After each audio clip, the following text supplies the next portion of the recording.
Hello viewers, আশা করি সকলে ভালো আছেন।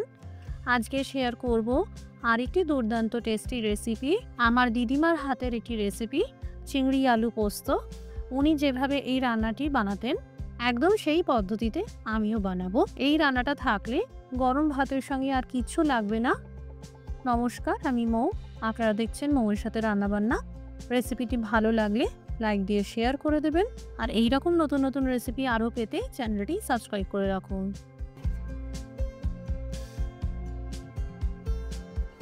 বড় সাইজের 300 গ্রাম চিংড়ি আছে, খোসা ছাড়িয়ে ধুয়ে পরিষ্কার করে নিয়েছি। আর একটা বড় সাইজের আলুকে এইভাবে 3 কোনা করে কেটে নিয়েছি। আলু যেভাবে পছন্দ সেইভাবেই কেটে নিতে পারেন। এখানে পোস্ত বাটার জন্য মিক্সি ব্যবহার করেছি। আমার দিদিমা শিলপাটাতেই বেটে নিতেন। 2 চামচ পোস্তর সঙ্গে দিয়ে দিয়েছি 2 চামচ কাঁচা চিনেবাদাম। এটা সহজলভ্য, তবে হাতের কাছে যদি না থাকে মগজদানাও দিতে পারেন। 2টো শুকনো আস্ত লঙ্কা, একটা বড় এলাচ, একটা ছোট এলাচ, 2টো দারচিনি দিয়ে দিলাম। এই দেখুন পোস্ত বাটা তৈরি। কড়াইতে দিয়ে দিলাম পরিমাণ মতো সর্ষের তেল। যখন তেল ভালো মতন গরম হয়ে যাবে ভেজে নিতে হবে এই চিংড়ি। হলুদ মাখিয়ে নিয়ে ভেজে নিচ্ছি। চিংড়ি ভাজাতে তেলে একটা ফ্লেভার আসবে আর রান্নাটা টেস্টিও হবে। চিংড়ি ভেজে নেওয়ার পর একটা পাত্রে তুলে নিলাম। 1 চামচ কালো জিরে তেলে দিয়ে দিলাম। এবার থেতো করা রসুন আর পেঁয়াজ কুচি দিয়ে ভাজতে থাকবো।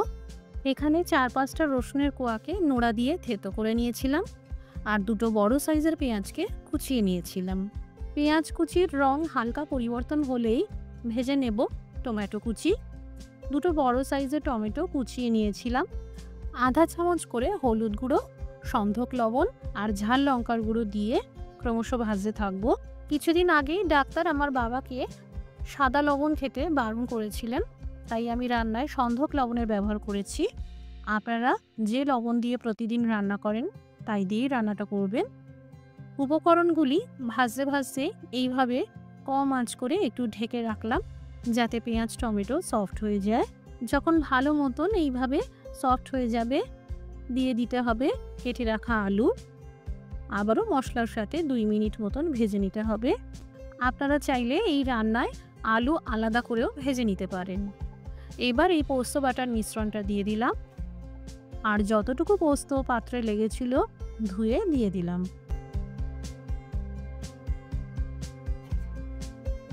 আবারও ভালো করে সবকিছু মিশিয়ে নিয়ে ভাজতে থাকবো। জাস্ট 2 মিনিট মতন ঢেকে রাখবো যাতে ভাজাটা তাড়াতাড়ি হয়। এবার দিয়ে দিলাম ভাজা চিংড়ি, আর পোস্ত লেগে থাকা পাত্রটাও ধুয়ে আধা গ্লাস মতন গরম জল দিয়ে দিলাম।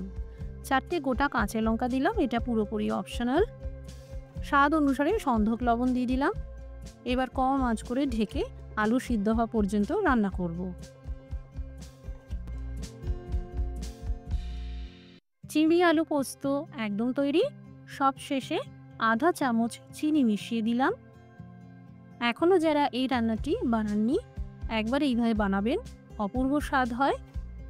সম্পূর্ণ ঘরোয়া পুরনো আমলের একটি রেসিপি। বাড়িতে বানালে কমেন্ট করে জানাতে পারেন কেমন তৈরি হলো। আজকের রেসিপিটি দেখার জন্য অসংখ্য ধন্যবাদ। সবাই ভালো থাকুন, সুস্থ থাকুন।